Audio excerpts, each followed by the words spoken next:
mas na realidade é a sua omissão, é a sua covardia de ser, de dizer eu sou de Deus, porque não houve nada de Deus ainda explodindo em você. Essa é a tristeza, que a maioria das pessoinhas amadas que estão aqui já leram alguma coisa, ouviram do Evangelho, já levantaram a mão, foram batizadas, mas não conheceram o Evangelho. Por isso o bem do Evangelho não as alcança. Não são vocês que são complicados, é o Evangelho que nunca entrou na vida de vocês. Não existe ninguém tão complicado em cujo coração o Evangelho genuinamente entre, que essa pessoa não seja regenerada. Agora, quando entra a igreja evangélica, a religião evangélica, a doutrina evangélica, a religiosidade evangélica e não entra o Evangelho, não entra Jesus, a pessoa fica assim. Assim. Chocando uma solução que não nascerá, porque os ovos não são verdadeiros. É só o Evangelho que realiza o bem do Evangelho e nenhuma perversão dele realizará nenhum bem dele. Entendamos isso para sempre, convertamos-nos ao Evangelho de Jesus. Você que é crente de igreja, você que saiu, é nominal, você que é revoltado, você que está aí, que diz que é desigrejado, mas tem Jesus, tem nada. A maioria está vivendo achando que a raiva da religião mentirosa lhe justifica. Enganado está você. Só porque você sabe que aquilo ali é uma mentira, não faz de você discípulo nenhum, não faz de você gente, não faz de você homem, não faz de você nada. Você é só uma vara azeda, entendeu? Todos entendam, porque o que falta é conversão, é Jesus. Não tem evangelho na vida. Carrega o meu nome nos lábios, mas o coração não tem nada a ver comigo. É o que diz o Senhor.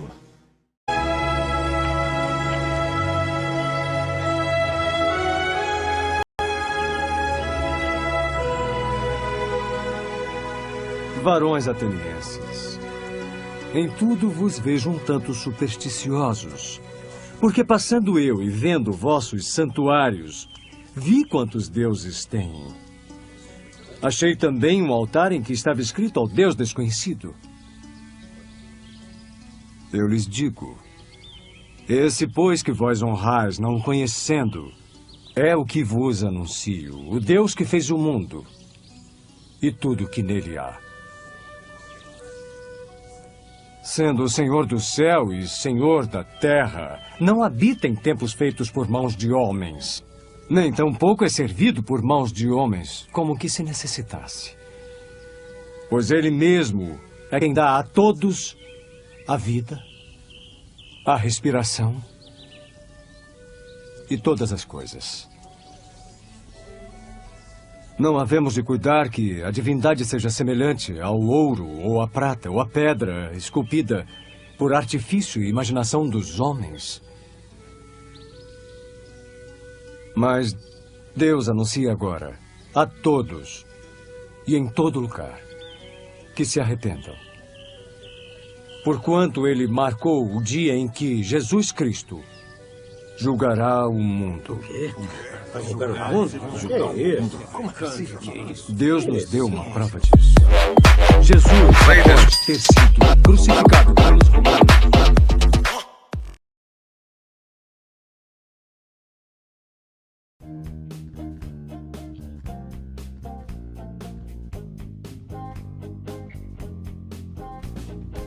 Na gestão tradicional, quem faz o trabalho se limita a relatar os resultados para seus superiores. Em alguns casos, essas pessoas ainda repassam o que compreenderam para outros níveis hierárquicos. E a decisão está concentrada lá em cima. Quanto mais distante da realidade impactada, mais poder de decisão as pessoas têm. As organizações sociocráticas funcionam a partir do princípio da autogestão, que é uma forma de distribuir autoridade ao longo da organização. A estrutura organizacional sociocrática se baseia em círculos e papéis, que definem as decisões que cada pessoa ou grupo pode tomar de forma autônoma. Ao realizar os papéis, as pessoas sentem as tensões, que são as diferenças entre a realidade atual e a realidade desejada. As tensões são levadas para seu círculo, que elabora uma estratégia segura o suficiente para ser testada a fim de solucionar a questão. Esses círculos são alinhados uns aos outros e se complementam, formando uma estrutura organizacional saudável e cheia de vida.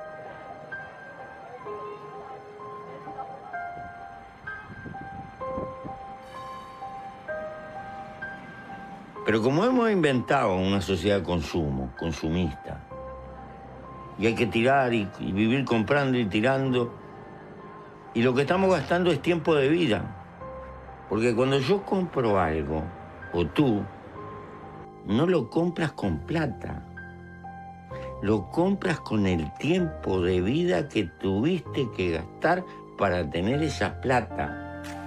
Pero con esta diferencia. La única cosa que no se puede comprar es la vida. La vida se gasta.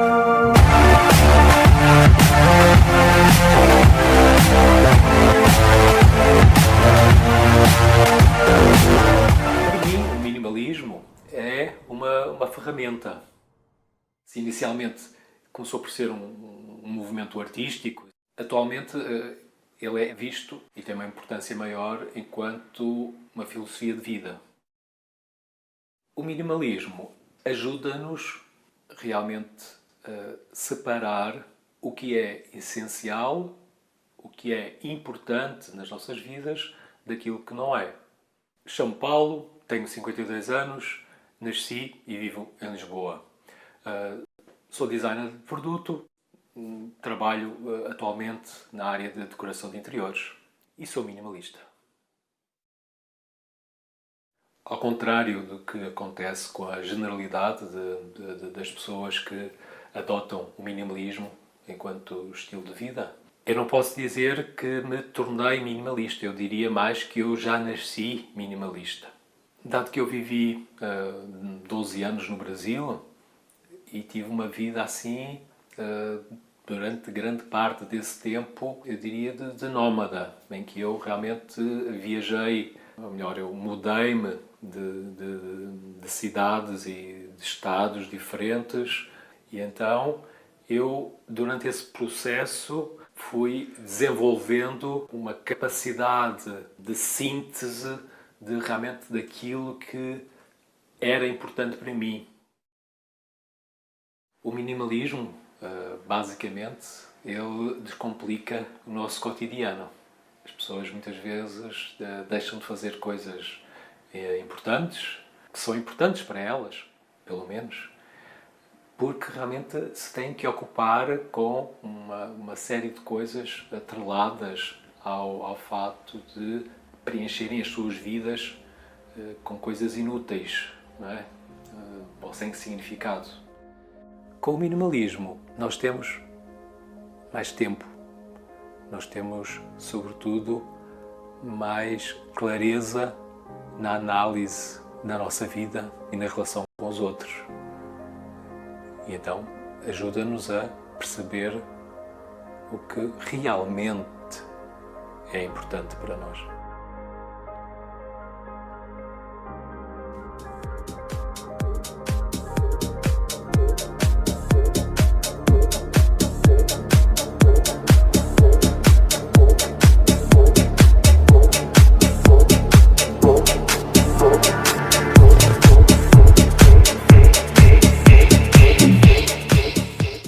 Oi Oi gente, tudo bem? Hoje eu vou conversar com vocês sobre como começar o homeschooling. Vou falar para aquelas famílias que já decidiram, que querem começar a educação domiciliar esse ano, só que estão meio perdidos ainda, não sabem por onde começar. Então você vai ver, até o final desse vídeo você já vai saber os passos que você vai ter que dar daqui para frente. Em primeiro lugar, você vai organizar quanto tempo o seu filho vai estudar por dia. Só para você ter uma ideia, nas escolas tradicionais, por lei, as crianças precisam estudar 4 horas por dia, 800 horas por ano, que são distribuídas em 200 dias letivos. Claro que esse tempo de estudo às vezes acaba sendo disperso, porque tem evento, tem festinha, educação física, outras atividades mais lúdicas que a criança não passa aí estudando aquelas 4 horas. Mas, enfim, só para vocês terem uma referência, esse é o padrão da lei.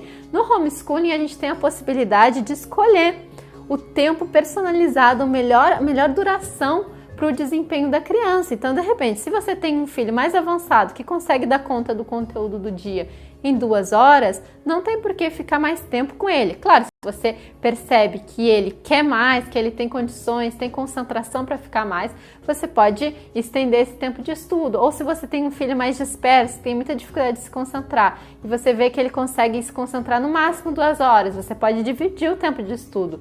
Estudar 2 horas de manhã, depois estudar 2 horas de tardezinha. Para ajudar vocês nessa organização do tempo de estudo, a gente deixou uma tabela que você pode baixar aqui embaixo do vídeo para você preencher com o tempo de estudo que você vai decidir e propor para a criança. O importante é que você tenha isso bem pré-determinado, porque olha, se você deixar rolar e não decidir quanto tempo ela vai estudar por dia e não cumprir mesmo esse tempo de estudo, a gente sabe que na rotina a gente tem muita interrupção, tem visita, tem férias, tem viagem, e daí a criança vai acabar sendo prejudicada se não tiver esse cronograma mais rígido. O segundo passo, então, agora que você já decidiu quanto tempo o seu filho vai estudar todos os dias, o segundo passo é decidir o que ele vai estudar. Qual o conteúdo que você vai ensinar para ele nesse ano? A gente deixou aqui embaixo também um link com as sugestões dos conteúdos por idade. A gente vai ter ciclos da água, divisão com 2 algarismos. Todos esses conteúdos a gente vai dividir por idade. Enfim, dá uma olhada também clicando no link abaixo. Localiza lá a idade que o seu filho tem e daí você vai poder ver os conteúdos propostos para aquela idade. De repente, o seu filho já é mais avançado e você pensa assim, não, mas esses conteúdos a maioria meu filho já domina, então não tem problema nenhum. Tá aí uma das grandes vantagens do homeschooling, você pode ensinar o seu filho no nível que ele está. Então, se ele está mais avançado, você pode partir para os conteúdos da próxima idade, um conteúdo mais avançado. Importante também é que você tenha bem fixo o que você vai ensinar naquele ano para o seu filho, para não ficar uma coisa solta e também bem distribuída em todas as disciplinas. O terceiro passo agora é juntar todo o material físico que você vai precisar para as aulas. Ou seja, caneta, lápis de cor, papel, você vai precisar fazer essa lista e juntar na sua casa ou sair para comprar, principalmente se você tiver crianças menores que usam muito material artístico mesmo, lápis de cor, giz de cera, então você vai precisar fazer essa lista de materiais. O quarto passo, agora que você já tem o tempo de estudo do seu filho, você já tem o que ensinar durante o ano, você vai procurar um bom material didático. Ou seja, o que é material didático? São os jogos, os exercícios, os livros de literatura que você vai usar para ensinar o conteúdo que você selecionou. Então é muito importante que seja um material de qualidade, que você tenha confiança no material e no método utilizado.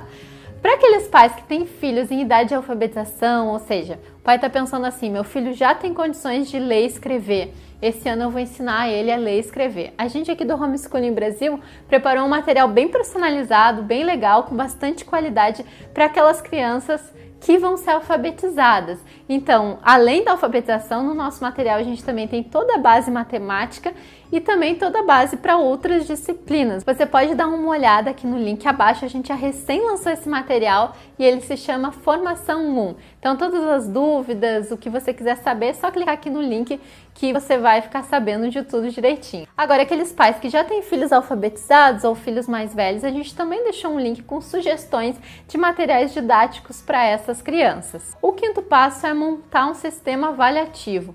Você vai precisar saber se o seu filho está realmente aprendendo aquilo que você está ensinando, aquilo que ele está exercitando. E como fazer isso? Você vai pensar na melhor estratégia, que pode ser, eu vou avaliar meu filho todos os dias, Todas as atividades que ele fizer, todos os exercícios eu vou dar uma nota e depois no final fazer um teste final para ver se ele aprendeu tudo. É uma estratégia. Tá aparecendo aqui na tela o sistema avaliativo que a gente usa na nossa formação 1. Os pais que adquirirem essa formação vão ter acesso a esse sistema. A gente avalia cada atividade com uma nota e no final existem os exames de todo o conteúdo e dependendo da performance, do desempenho da criança nesses exames, a gente vai retomar apenas aquelas atividades em que ela tirou uma nota baixa, ou seja, é aí que tá as brechas. É muito importante também estar sempre avaliando a criança e ter um sistema bom de avaliação para não deixar passar essas brechas de aprendizado, porque, por exemplo, às vezes em matemática a criança não aprendeu direito um conceito que vai ser muito necessário futuramente, daí ela vai estar em desvantagem e você não vai saber nem onde é que foi o furo, o que retomar com ela. Então escolha um sistema de avaliação que funcione e aplique diariamente ou na frequência que você escolher. Em sexto lugar, você precisa decidir quem vão ser os professores dos seus filhos. Na maioria das famílias homeschooling, os professores são os próprios pais. Mas também existe essa opção, se você tem um filho mais velho ou você não se sente muito seguro em uma área, você pode contratar um professor específico, entregar a lista de conteúdos, a lista de materiais, o currículo que você preparou e conversar com esse professor particular sobre uma aplicação desse conteúdo num horário combinado. Por último, também uma última pergunta que várias vezes surge nos e-mails que a gente recebe eu tenho um filho de várias idades, eu tenho um filho de 5 anos e outro de 10 e eu quero fazer educação domiciliar, é possível? O objetivo principal da educação domiciliar, no final das contas, é fazer a criança ser um autodidata, estudar por si mesmo, ter essa independência. Então, se você nota que eles conseguem estudar no mesmo horário, na mesma mesa, não tem nenhum problema deles terem materiais distintos e você estimular essa independência, deles estudarem sozinhos e recorrerem a você somente em casos de dúvida e também alguma dinâmica que você tenha que fazer junto com eles. Ou você pode dividir 2 momentos de estudo. Os mais velhos estudam de manhã, os mais novos estudam de tarde, mas vai depender muito da criança, da concentração e também da estratégia dos pais. Então a gente está chegando ao final do nosso vídeo, espero que vocês tenham gostado. Não deixem de dar um like, se inscrever aqui no canal para receber mais vídeos sobre educação domiciliar e também vídeos com materiais educativos e dinâmicas que você pode aplicar em casa com seu filho. E a gente se vê nos próximos vídeos aqui do canal. Tchau, tchau!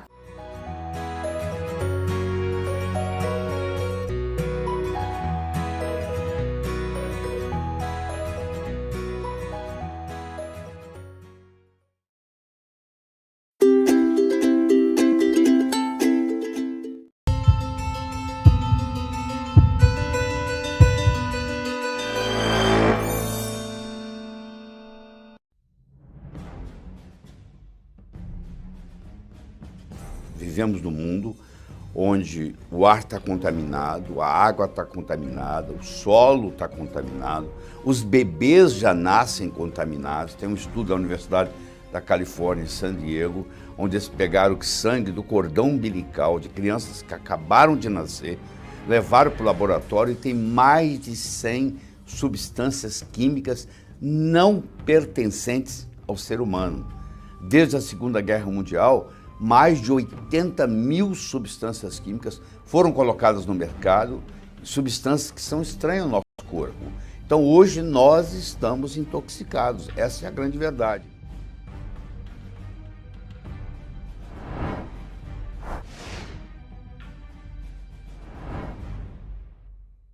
Olá, tudo bem?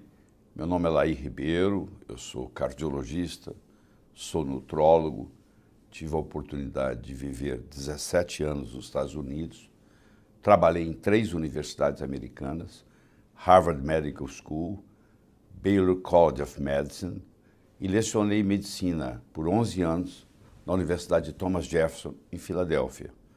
Além disso, eu fui diretor médico da Merck Sharp & Dohme e fui diretor executivo e cheguei a vice-presidente, na época, Ciba Corporation, hoje Novartis.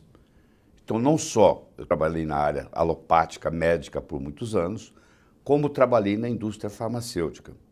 E depois de tudo isso, eu concluí que, na realidade, remédio remedia. Ele é feito para isso, para remediar. Mas se você realmente quer ter resultados sem efeitos colaterais, você tem que procurar a farmácia de Deus. Porque eu acho que quando Deus criou o mundo, que Ele criou as doenças, Ele criou a solução para as doenças.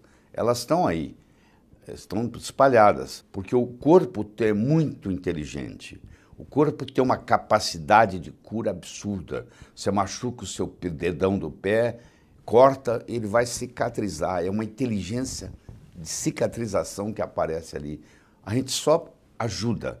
Se você sair do caminho, parar de fazer coisa errada, o próprio corpo faz isso. Então, esse é o nosso foco na medicina. Eu hoje ensino médicos a trabalhar o máximo possível usando produtos da natureza, ao invés de usar produtos sintéticos, químicos, que têm a sua aplicação em momentos especiais, pontuais, vamos colocar assim, pontuais. Porque, no geral, o remédio ele vai provocar um efeito colateral, ele vai exigir um outro remédio, que vai provocar outro efeito colateral, e assim por diante, infelizmente, o paciente termina numa polifarmácia. Você pega um indivíduo com 65 anos de idade, tomando 5, 6, 7 medicamentos, e um começa a interferir com o outro. Ele já até esqueceu qual a doença que ele tinha, porque agora ele está cuidando dos efeitos colaterais dos remédios. Então nós vamos estar aqui conversando com você e trazendo novidades nessa área. Nós estamos tão intoxicados pelo seguinte: nos últimos 20 mil anos, os geneticistas afirmam que não houve grandes mudanças no nosso DNA, no nosso genoma, mas mudou-se muito o nosso estilo de vida. Antigamente, vamos por 5 mil anos atrás, para exagerar, o problema era a infecção, não tinha poluição, não tinha revolução industrial ainda, então não havia poluição. O genoma foi feito, levou muito tempo para aprender a combater os vírus, as bactérias, os fungos. Então nós estamos preparados para isso, para combater infecções. Mas o nosso genoma, o nosso DNA, ele não foi feito para brigar com poluição. Isso não fazia parte do mundo da gente. Então, de repente, o mundo vem todo poluído, mais de 80 mil substâncias químicas novas desde a Segunda Guerra Mundial no mercado. Todo produto seu que você tem na sua casa tem uma série de substâncias químicas e o nosso corpo não está preparado para isso. Por isso que a intoxicação causa tanto dano. E é uma coisa silenciosa, ninguém sabe, ninguém vê, ninguém sente. Para você fazer uma desintoxicação do seu corpo, que ela faz 60% pelo fígado e 20% pelos rins, esses são os principais, você passa por um processo, como se diz, de 3 fases. A primeira fase chama biotransformação, também chamada de bioativação. A segunda fase chama de conjugação e a terceira fase chama de eliminação. Na fase 1, predominam as enzimas que nós chamamos de oxidase. Você depende de vitaminas do complexo B, você depende de magnésio, você depende de selênio, você depende de zinco, você depende de glutationa. Então, eu preciso nutrir para desintoxicar. Se você toma um paracetamol, né, um Tilenol da vida, e você acha, isso não é nada. Só que o paracetamol interfere nessas fases. E eu tenho que ter uma sincronização das 3 fases. Eu não posso acelerar uma fase e não acelerar a outra. Porque se eu acelero um e não acelero a outra, eu vou acumular produtos que podem ser tóxicos. Então, você para fazer a sincronização delas. Então, por exemplo, a terceira fase, que é a eliminação, existe aqui um fator de transcrição chamado NRF2. Esquece o nome. Esse fator é ativado, por exemplo, pela cúrcuma.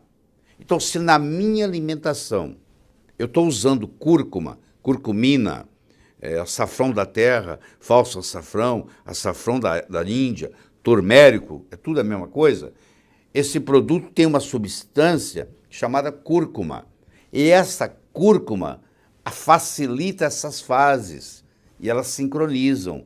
Então, se na minha alimentação eu coloco em cima da comida curcumina, que eu compro ali no supermercado, isso não vende na farmácia, eu vou acelerar essas fases. Mesmo que eu viva num ambiente tóxico, eu agora tenho um jeito de estimular essas 3 fases, para elas poderem funcionar certo e não acumular veneno. Então, se você vai na Índia, por exemplo, você sabe que lá tem um condimento chamado curry. Você já deve ter ingerido curry em algum restaurante. Pois é, o indiano ingere curry no café da manhã, no almoço e no jantar. A Índia é o país do mundo que tem menos Alzheimer per capita, que tem menos Parkinson per capita. Por que isso? Porque eles usam no seu dia a dia, no café da manhã, no almoço, no jantar, cúrcuma. Olha que lição bonita. Então nós aqui no Brasil, a cúrcuma está aí no supermercado, você vai e começa a colocar a cúrcuma na comida. A cúrcuma é o mais potente anti-inflamatório que a natureza fabrica, fora do corpo humano. Olha que coisa fantástica. Você pegou o hábito de, depois que você serviu o seu prato, você jogar um pouquinho de cúrcuma em cima do seu prato, tá? Olha o que você vai facilitar a digestão daquilo ali, a eliminação daquilo ali. São processos simples.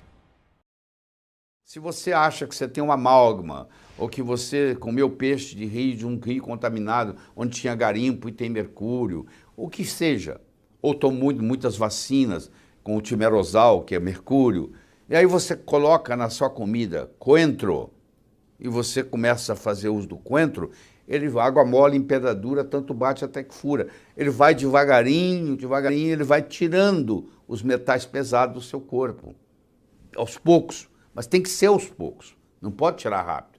Se você tirar muito rápido, ele vem do tecido para o sangue, do sangue ele sobe para o cérebro, aí você tem dor de cabeça, você tem pressão alta, você passa mal, chama Hersheimer, que foi o Dr. Hersheimer que descobriu isso na Alemanha, a primeira vez, que aqui no Brasil nós chamamos de crise de cura, e que nos Estados Unidos chama healing crisis, que é quando você está fazendo um detox, e você está fazendo ele rápido demais, e essas toxinas vêm para o sangue, sobem para o cérebro e a pessoa sente mal. Então isso também não é benéfico. Senão a pessoa até desiste, não quer fazer. Então é aos poucos. Eu não estou ensinando nada drástico aqui. Eu estou ensinando você a tomar mais água, porque isso aí ajuda tremendamente o seu processo de desintoxicação, não tenha dúvida sobre isso. Você ingerir, você fala assim, mas eu esqueço de beber água. Eu falo, então é muito simples, sabe o que você faz? Cada vez que você toma água, toma 3 copos. Mesmo que você esquecer os outros 2, você já tomou 3. Aprenda a tomar mais de 1 copo d'água de cada vez, porque aí facilita a sua vida. Porque se eu falar para você, ó, você tem que tomar 6 copos d'água por dia, pelo menos. Você fala, não lembro. Então você faz o seguinte, se a primeira vez você toma 3, a segunda vez você toma 3. Acabou, está resolvido o seu problema. Então você tem que procurar facilidade. As pessoas que bebem mais água vivem mais.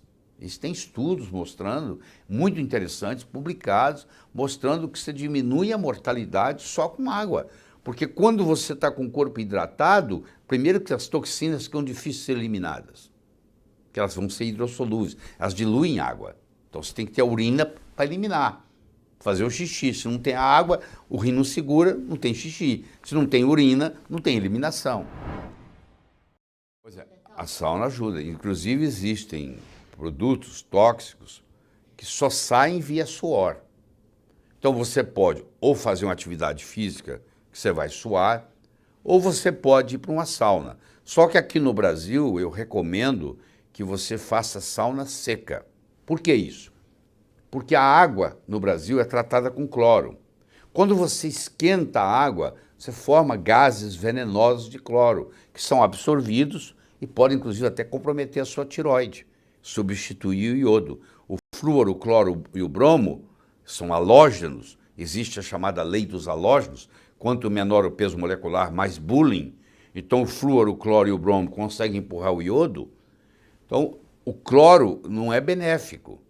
Então você faz uma sauna úmida, claro que você vai estar suando, vai ter esse benefício, mas vai ter o comprometimento de você estar respirando gases venenosos. Então a sauna seca é muito interessante. A sauna seca hoje é uma das intervenções terapêuticas mais interessantes que tem, porque não custa nada, você tem a sauna lá, e você vai lá e você vai fazendo o detox, principalmente de produtos que são na base de bisfenol A, fitalato, que tem predominância em sair pelo suor. As brássicas, também chamadas crucíferas, que estão na mesma classificação, que é uma acima da outra, mas é uma classificação, a nomenclatura, por exemplo, é o repolho, é o nabo, é a couve-flor, é a couve de Bruxelas, é o brócolis. Esses são substâncias muito interessantes, porque elas têm as coisas chamadas glicosinolatos, esquece o nome, esses glicosinolatos são transformados em isotiocianatos. Eu vou citar 2 isotiocianatos para vocês. Primeiro é o sulforafano e segundo é o indol 3-carbinol. Essas substâncias, tanto o sulforafano quanto o indol 3-carbinol, elas têm uma ação anticancerígena. Elas protegem o nosso DNA. Então é muito interessante uma mulher, por exemplo, que a mãe morreu de câncer de mama, a irmã morreu de câncer de mama e ela está preocupada se ela vai ter câncer de mama ou não. Eu recomendo para essa mulher que passe a ingerir crucíferas brássicas, pelo menos 2 vezes por semana. Ou uma couve-flor, ou um nabo, ou um brócolis, ou um repolho. Mas tem um segredinho. Tem que cozinhar num curto espaço de tempo. Por quê? Porque a enzima que vai fazer essa transformação e gerar o sulforafano e o indol 3-carbinol no seu corpo, que se chama mirosinase, ela é temperatura dependente. Se você cozinhar por muito tempo, essa enzima é destruída. Então o ideal é cozinhar 2 minutos no vapor. Você tem que ensinar isso para quem vai cozinhar o seu alimento.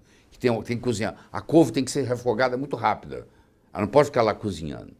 Senão ela destrói a mirosinase. Aí não cria esse produto. Mas esses produtos, tipo sulforafano, tipo indol 3-carbinol, que são chamados isotiocianatos, eles têm uma habilidade de detox muito grande, tá?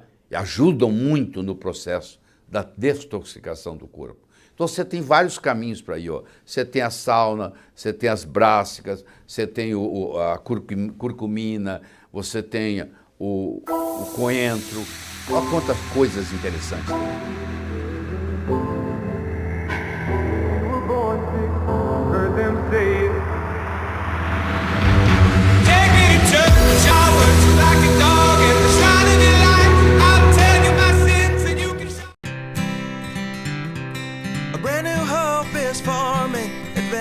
Take me there.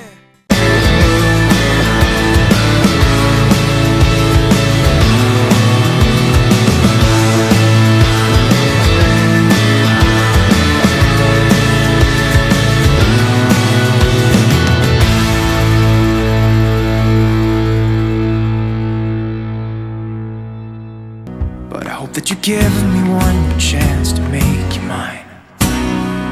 When I close my eyes, you know that you're the only thing I see, and it makes me cry to think that you are no longer with me.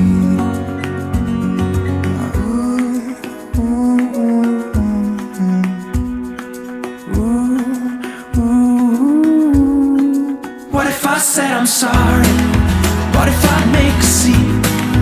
Wouldn't that make you mine again? All I ever need.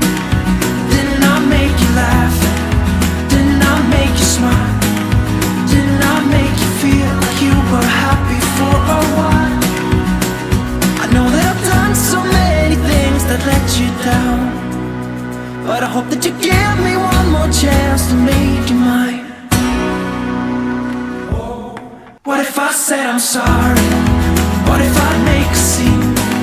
Wouldn't that make you mine again? All I ever need. Didn't I make you laugh? Didn't I make you smile?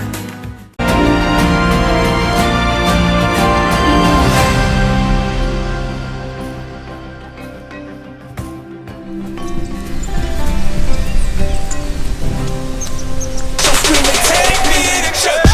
No suit and tie, but baby I go so scream and take me to church. To ci zatruje pogląd, miażdży, zabije, to zwiastuje pogląd. Koniec, cześć, hopę, klęskę, koszmar, zakłady, masakry, męki, postrach, nagi, narazy, wie wszystkie masz. Za stadem knach, czeka cię.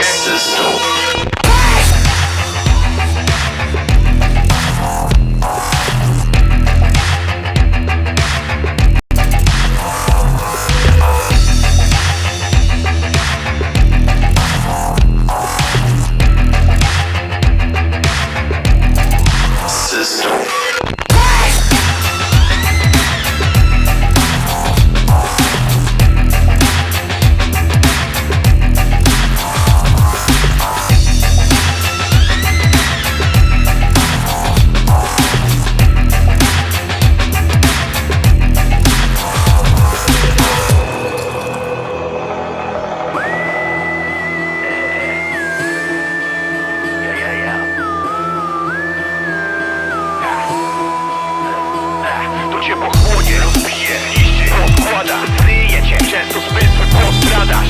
Uszkodzi cię, to ci zatruje pogląd, miażdży, zabije, to zwiastuje pogląd. Koniec, rzeź, hapę, klęskę.